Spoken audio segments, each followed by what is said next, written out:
Mark, we could almost have a dance here up on the stage. The music is very loud. The music is still going here after 4 days of the show. You just commentated there on the Grand Prix. Yeah. How did you enjoy the class? I thought it was a great class. It's always a good feature class to finish the show. I thought the standard was brilliant. Peter Smith again, really good win. His horse always very consistent. I think the standard in this country is on such a rise. All the riders, the horses, everything. They're all at such a good level now. So it's lovely to be able to watch. Mm-hmm. And any other horses stand out for you today? I thought Ger O'Neill rode a very good 8-year-old stallion called Crystal Ball, I think. Mm-hmm. He won down the jump off, but he jumped clear in 4. Which for an 8-year-old, it's a very, very good result. He really likes that horse. Yeah, he loves him. I think we all do. He's a lovely horse to watch. Lovely horse to watch. And so, Mark, you're here with Emily. You both have set up a business. Yeah. You're only 25. Yeah. And you started in the riding school in Broadmeadows, but you don't come from a family background. How did you get into it? No, I don't come from a horsey background at all. I think my sister actually, she started to take weekly lessons in Broadmeadow Equestrian Centre. And from there I sort of, being the younger brother, probably wanted to do what the older sibling was doing, and had a couple of lessons. From there I had ponies maybe in Broadmeadows. What was your first pony's name? Hopkins. And actually came from you. And from there it just sort of everything just clicked, everything gelled. Did you always take it very seriously as a kid? Was it something? No, did you compete? Not as such. I used to do a little bit of pony club and stuff, but not many competitions. But I suppose the real thing that opened doors for me was when Cian O'Connor moved to Broadmeadows and based himself there, and that sort of interested me a lot. And you'd always see me at the corner of the ring watching and seeing what was going on.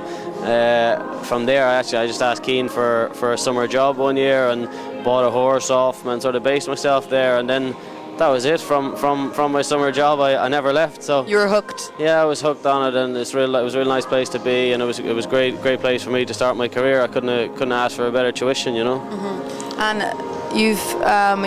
you've also competed a lot abroad. You've had a lot of national success. What's been the biggest challenge of your career so far?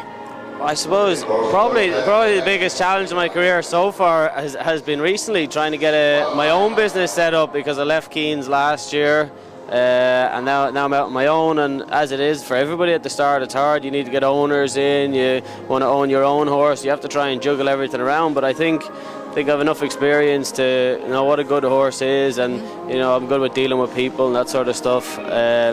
Yeah, for me that's probably been the hardest challenge, but thank God now recently it's all started going well. I can feel it starting to click together, which is nice. Mm-hmm. You had good preparation. It was a very intense few years, I'm sure, with Cian. Yeah, it was very intense. It's I recently did an interview in the paper, and one of my quotes where I said that I was there for 8 years, and what I learned in 8 years, I think a normal person wouldn't have learned in a job in 20 years. The work and the work ethic, everything. It's very intense. It's very professional. You learn so much, and the good thing was that I listened and I did a good apprenticeship, so I brought a lot out of it, which is great grounding for somebody. Mm-hmm. And if you were to say what would stand out in your mind as the most valuable lesson that you learned at Cian's? The most valuable lesson, I don't know. There's 100 different things. For me, simple things. You can't stress enough the day-to-day stable management. Horses, they're not machines at the end of the day. They do everything that we do, except they can't talk. So as you know yourself, if you were out and you ran 5 miles, you're going to come in the next morning, you're going to have aches and pains. Your veterinary has to be good. You know that your animals have to feel well, because the better they feel, the better they're going to perform. So for me, that's a very, very big thing. Okay, and so you and Emily now have combined your knowledge. She's an excellent rider as well, and comes from a horsey background. Her dad is obviously a very successful horseman. Tell me a little bit about the business. Basically, we both packed up and went to Belgium last October. We went out for 3 or 4 weeks just to see what it was like. Took a couple of horses with us, and we ended up staying there for 6 months. We enjoyed it there. It was really good. The business was great. Lovely place to be. And yeah, now we're back home. We've set up in the Turkington Equestrian Centre up in Cookstown, County Tyrone, and it's going very, very well. We've 20 stables, indoor, outdoor school. So we're just trying to develop it. Now we own quite a lot of our own stock, and we've recently got a lot of new horses in from different owners, which is great. So we're just trying to produce those horses on. Hopefully, some of them click to be good. The owners are a big help. You know, you can't do it without them, because it's such an expensive sport. It's very difficult to do everything yourself. But hopefully, some of our own horses click. They come through from nice young horses to better older ones.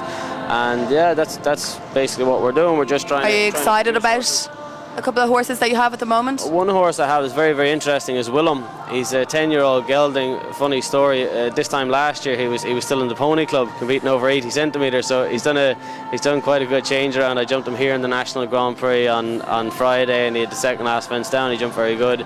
And this morning in the Ulster Region Grand Prix, I was clear in the first round. I had one down in the jump off, but he jumped very good.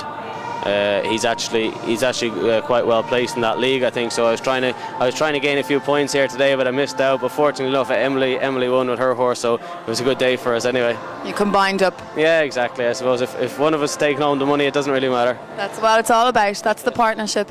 And where do you see yourself now, Mark, in 5 years' time? Where would you like to see yourselves? 5 years' time, I'd love that we have a nice string of horses. I think you don't have to have.